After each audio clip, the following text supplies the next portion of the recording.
Numbers chapter 21. The Canaanite, the king of Arad, who lived in the south, heard that Israel came by the way of Atarim. He fought against Israel and took some of them captive.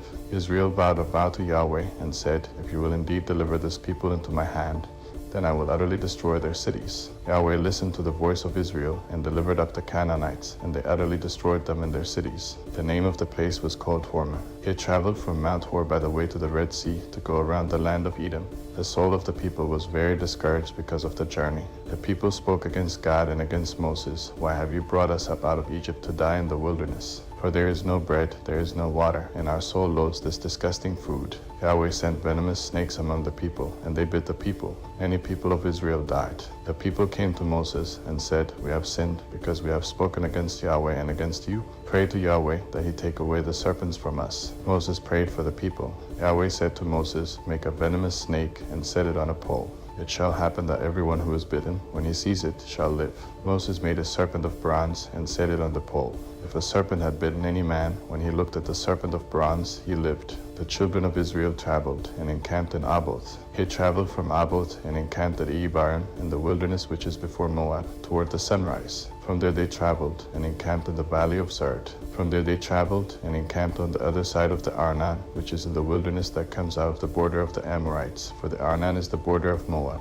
between Moab and the Amorites. Therefore it is said in the book of the wars of Yahweh, Vahebin Sepha, the valleys of the Arnon.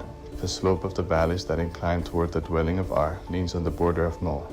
From there they traveled to Beer, that is the well of which Yahweh said to Moses, "Gather the people together, and I will give them water." Then Israel sang this song, "Spring up, well, sing to it. The well which the princes dug, which the nobles of the people dug, with the scepter and with their poles." From the wilderness they traveled to Mathanah, and from Mathanah to Nehalil, and from Nehalil to Bamoth, and from Bamoth to the valley that is in the field of Moab, to the top of Pisgah, which looks down on the desert. Israel sent messengers to Sihon king of the Amorites, saying, "Let me pass through your land. We will not turn away into field or vineyard. We will not drink of the water of the wells. We will go by the king's highway until we have passed your border." Sihon would not allow Israel to pass through his border, but Sihon gathered all his people together and went out against Israel into the wilderness and came to Jahaz. He fought against Israel.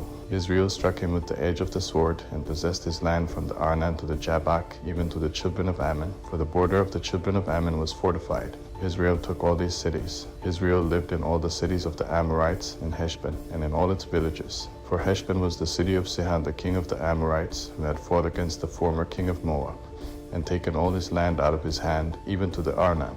Therefore those who speak in Proverbs say, "Come to Heshbon. Let the city of Sihon be built and established, for a fire has gone out of Heshbon, a flame from the city of Sihon. It has devoured Ar of Moab, the lords of the high places of the Arnon. Woe to you, Moab! You are undone, people of Chemosh. He has given his sons as fugitives, and his daughters into captivity, to Sihon king of the Amorites. We have shot at them. Heshbon has perished even to Dibon.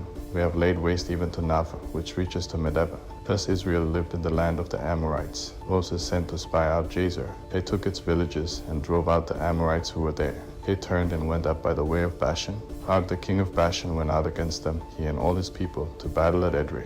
Yahweh said to Moses, "Don't fear him, for I have delivered him into your hand, with all his people and his land. You shall do to him as you did to Sihon king of the Amorites, who lived at Heshbon." So they struck him with his sons and all his people until there were no survivors, and they possessed his land.